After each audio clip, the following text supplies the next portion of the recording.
L'ombre d'Émilie Spessard-Terrien plane sur le Conseil national de Québec solidaire en fin de semaine à Jonquière. Une rencontre importante pour le chef parlementaire Gabriel Nadeau-Dubois, qui propose un virage politique au parti. Marie-Josée Paquette-Comeau assiste au Conseil. Marie-Josée, le co-porte-parole, a abordé de front la démission de son ex-collègue. Oui, parce que c'est l'éléphant dans la pièce. Autant Gabriel Nadeau-Dubois que Christine Labrie ont reconnu l'échec collectif devant les membres. On a voulu crever l'abcès pour pouvoir parler de ce qui est important pour Québec solidaire, la déclaration de Saguenay, un document de 15 propositions qui fait le bilan de leur tournée des régions. Il est le gage d'une vision peut-être un peu plus proche des Québécois, plus pragmatique, qui pave la voie vers la refonte du programme du parti en 2025. Il sera en quelque sorte la mesure de la confiance des membres envers la vision proposée par Gabriel Nadeau-Dubois. Alors, comment évaluer le succès? Je vous laisse entendre les deux co-porte-parole, Christine Labrie et Gabriel Nadeau-Dubois.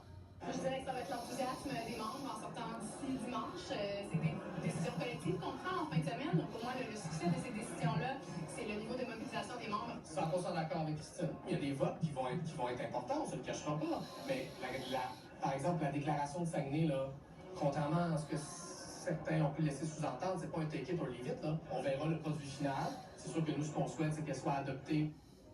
Et Nathalie Gabriel Nadeau-Dubois a voulu mobiliser ses membres vers un ennemi extérieur et non intérieur, le PQ, en disant que Québec solidaire ne peut pas laisser Paul Saint-Pierre Plamondon transformer le projet d'indépendance du Québec en référendum sur l'immigration.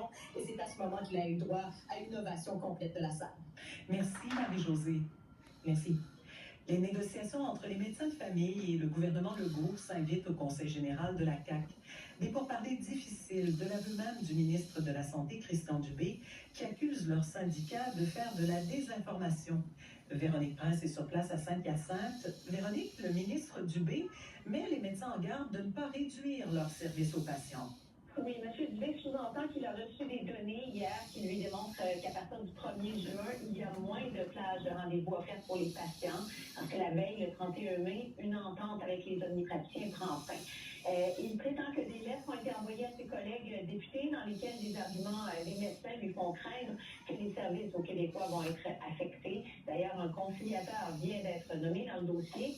La SMOQ, qui représente les médecins, a préféré ne pas réagir, mais voici ce que M. Dubé affirme en marge du Conseil général. Alors moi, je suis très clair. Il y a une négociation qui est difficile en ce moment, soyons clairs. Mais moi, je l'ai dit, j'accepterai jamais que les patients soient pris en otage. Jamais. Et Véronique, le premier ministre François Legault a aussi fait part de son inquiétude à ce sujet.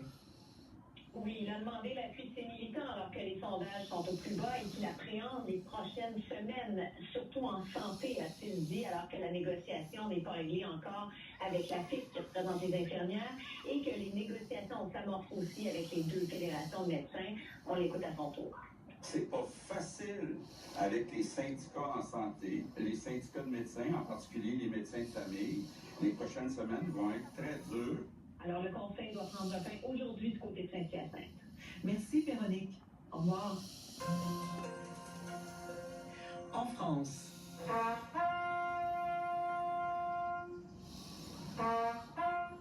Une cérémonie de transfert d'un soldat terre-neuvien inconnu, mort au combat durant la Première Guerre mondiale, a lieu ce matin à Beaumont-Hamel, dans le nord du pays. Le rapatriement de la dépouille aura lieu ce soir. Nous joignons Catherine Moras à Saint-Jean-de-Terre-Neuve. Catherine, parlez-nous d'abord de cette cérémonie qui a eu lieu un peu plus tôt en France. Ça a été un événement solennel pendant lequel le gouvernement français a officiellement remis les restes du soldat des réservistes terre-neuviens. La dépouille a ensuite été montée à bord d'un Airbus des forces canadiennes. Il est sur le point de s'envoler. On parle d'un geste hautement symbolique à la mémoire de tous les terre-neuviens qui ont servi en uniforme et qui n'ont pas de sépulture connue. Pendant la Première Guerre mondiale, 1700 soldats du Newfoundland Regiment sont morts, environ 800 qui n'ont jamais été inhumés. Et cette année, c'est le 100e anniversaire du dévoilement du monument commémoratif national de guerre dans le port de Saint-Jean. Je le vois juste devant moi, il est bouclé, il est en reconstruction, parce que le 1er juillet, jour du souvenir à Terre-Neuve, on va enfin y enterrer la dépouille du soldat inconnu. Donc, Catherine, c'est un événement attendu à Saint-Jean-de-Terre-Neuve. Je peux vous dire que l'émotion est palpable. Je vous propose d'écouter quelques réactions que j'ai prises ce matin. I think it is absolutely amazing that this has taken place today. I'm quite moved by it. Lest we forget, we can never Donc les gens vont dans la rue, se disent ébahis, fascinés par cet événement, qui disent n'oublions jamais les sacrifices que ces vétérans ont fait pour nous. Alors l'arrivée du soldat est prévue à 19h, heure locale. Merci Catherine. Je vous en prie. Les négociations entre Israël et le Hamas en vue d'une trêve dans la bande de Gaza et de la libération des otages pourraient reprendre cette semaine. Le gouvernement israélien aurait l'intention de reprendre les pourparlers, même s'il poursuit son offensive et ses bombardements dans l'enclave palestinienne, y compris à Rafah. Rose Saint-Pierre, vous suivez ce dossier. Il y aurait un nouveau cadre pour ces discussions. Oui, des médias israéliens rapportent que le chef du Mossad a trouvé un accord avec le directeur de la CIA et le premier ministre qatari. C'est lors d'une réunion à Paris. Il y a les ministres saoudiens, égyptiens, jordaniens, aussi des affaires étrangères qui sont en France depuis hier. Et selon la présidence française, les dirigeants examinent comment augmenter leur coopération en matière d'aide humanitaire, mais aussi la mise en œuvre d'une solution à 2 États. Et Rose, en plus de la France, les États-Unis aussi tentent de relancer les pourparlers. Oui, c'est Anthony Blinken, le chef de la diplomatie américaine, qui s'est entretenu avec le cabinet de guerre israélien. Il ferait pression pour que de nouveaux efforts soient faits afin d'arriver à un cessez-le-feu et aussi de rouvrir le terminal de Rafah. C'est en tout cas ce qu'a laissé savoir Washington. Maintenant, Rose, qu'en est-il de la situation sur le terrain à Gaza? Alors, l'armée israélienne a repris ses bombardements. On rappelle qu'hier, la Cour internationale de justice lui avait pourtant ordonné de cesser ses opérations dans le secteur. Cette fois, des immeubles résidentiels à Rafah ont été touchés. C'était tout près d'un hôpital. Et il y a des journalistes sur place qui rapportent aussi des frappes dans le nord, sur une école notamment, où des Palestiniens étaient réfugiés, et une descente dans une maison par l'armée israélienne qui a fait 5 morts, tous des enfants. Merci Rose. Je vous en prie.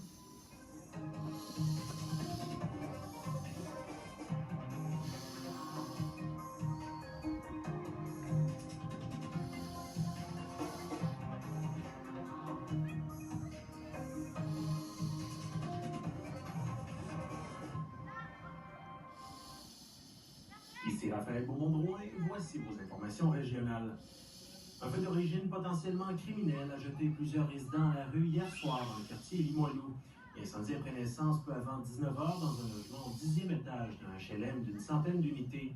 Selon les pompiers, plusieurs résidents ont tardé à évacuer le bâtiment, lequel le son de l'alarme d'incendie. Quelques résidents ont été incommodés par la fumée, mais aucun n'a subi de blessures graves. Certains n'ont toutefois pu réintégrer leur logement qui ont été endommagés par les flammes.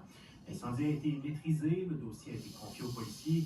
Les pompiers ont des raisons de croire que l'incendie pourrait avoir été allumé intentionnellement. Des rassemblements de jeunes dans une sablière de Saint-Étienne-de-Lauzon à Lévis causent bien du désagrément des résidents du secteur. Au cours des dernières semaines, les jeunes auraient profité des températures chaudes pour allumer des feux et consommer de l'alcool dans cet espace vacant. Le service de police de la ville de Lévis a envoyé une lettre de mise en garde à la population plus tôt cette semaine.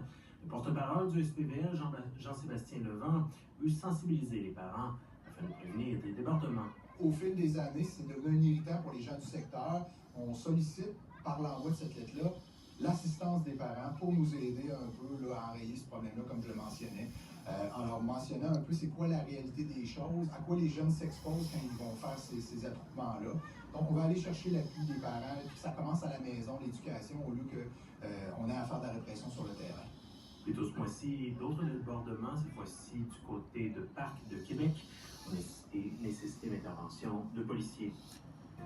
Dans la météo, dans la grande région de Québec, il fait présentement 19 degrés sur la rue Saint-Jean. On aura l'après-midi nuageux avec un maximum de 20 degrés.